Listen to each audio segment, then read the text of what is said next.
বিসমিল্লাহির রহমানুর রাহিম। পরম করুণাময় আল্লাহ তাআলার অশেষ মেহেরবানিতে আশা করি আপনারা সবাই ভালো আছেন, আমিও ভালো আছি। আজকে আপনাদের মাঝে একটা বাণিজ্যিকভাবে কালার বার্ড পালনের যে একটা প্রজেক্ট, এই প্রজেক্টে আপনাদেরকে নিয়ে আসলাম। এখন আপনাদের মাঝে যে বিষয়গুলো ও তুলে ধরার চেষ্টা করব, সেগুলো হচ্ছে একটা আদর্শ এবং বাণিজ্যিক কালার বার্ড খামার এবং মুরগি পালনের যে বিষয়াদিগুলো আছে, এগুলো আপনাদের মাঝে তুলে ধরবো। এখানে দেখেন মূলত মুরগি কয়েকদিন আগে হয়তো বিক্রি হয়ে গেছে এবং ফার্ম ওয়াশিং পদ্ধতি মানে ওয়াশিং চলতেছে। তো এখানে যিনি দায়িত্বশীল ভাই আছেন, আসলে উনি নিজেই কাজ করতেছেন, বাকি লোকজন অন্য জায়গায় কাজ করতেছে। এই কারণে ইনি নিজেই আর কি পানি দিতেছেন। তো ভাইয়ের কাছ থেকে আমরা জানবো যে কিভাবে কি পদ্ধতিতে এই ফার্ম ওয়াশিং করা হয়, আর ফার্ম ওয়াশিংয়ের গুরুত্বটা কতটুকু, এবং কোন পদ্ধতিতে কিভাবে আর কয় ভাগে আহ, এই ফার্ম পরিষ্কার করা হয়। আমরা ওনার কাছ থেকে আর কি আসলে এই বিষয়গুলো সম্পর্কে জানবো, এবং আমি দেশবাসীর কাছে যারা আমার দর্শক আছেন এবং প্লাস আমার যে দেশের ভাই ব্রাদাররা যারা এসব বাণিজ্যিকভাবে খামারে মুরগি চাষ করতে চান, এবং এই ফার্মের যে ওয়াশিং পদ্ধতিটা এবং জীবাণুনাশক মানে জীবাণু কীভাবে দূর করতে হবে একদম একদম সুন্দরভাবে পরিপূর্ণভাবে পরিষ্কার করার জন্য যে বিষয় যে পদ্ধতিগুলো, সেগুলো এখন আমরা আমার এই প্রিয় ভাইয়ের কাছ থেকে জানবো। ভাই আসসালামু আলাইকুম, কেমন আছেন আপনি? জি আলহামদুলিল্লাহ। তো ভাই, এটা কয়েকদিন আগে মুরগি বিক্রি হয়ে গেছে? 4 দিন আগে ভাই। 4 দিন আগে বিক্রি হয়ে গেছে। তো 4 দিন আগে মুরগি বিক্রি হয়ে গেছে। তো তবে এই লিটার কবে সরাইছেন? গত পরশু দিন, মানে 3 দিন আগে। তো ভাই 3 দিন আগে লিটার সরাইছেন, তারপর কি করছেন একটু যদি বলতেন। তা আমি আসলে আমার যে দর্শক ভাই বোনেরা আছে, এবং যে আমাদের দেশের যে ক্ষুদ্র খামারি মাঝারি খামারি যারা এটা নিয়ে একটা বাণিজ্যিকভাবে ব্যবসা করতে চায়, তাদের জন্য আসলে এই ভিডিওটা করা। তো ভাই বলবেন যে আসলে কিভাবে কি করতেছেন, যদি একটু বলতেন তাহলে ভালো হতো।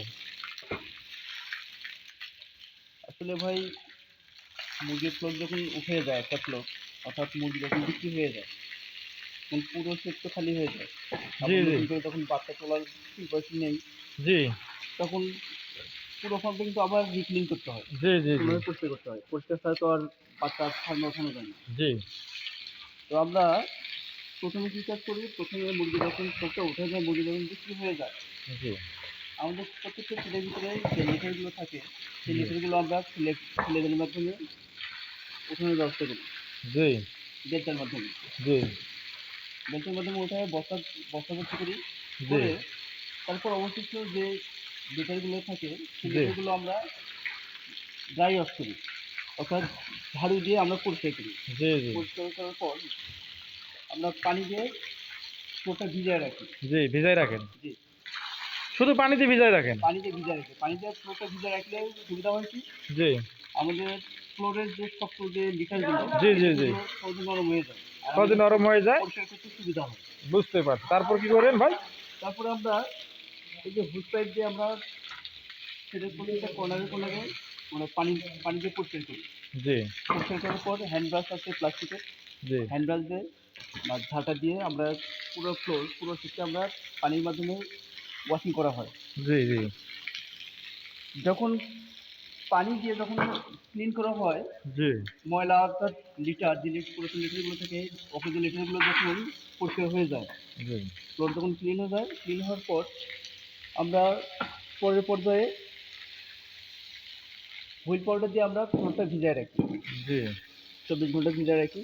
জি ভিজায় রাখার পর ওটা আবার ক্লিন করা হয়। হুইল পাউডারের পানিগুলো অপারেশন করা হয়, অপারেশন করার পর আমরা হোয়াইট ওয়াশ করি।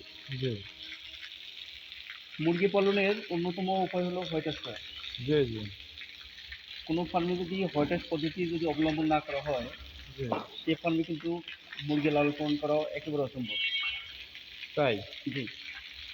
মূলত মুরগি লালন পালন depend আসলে করে, আপনারা যখন হুইল দিয়ে ওয়াশ করেন তারপরে আরো কোনো কিছু প্রয়োগ করেন কি?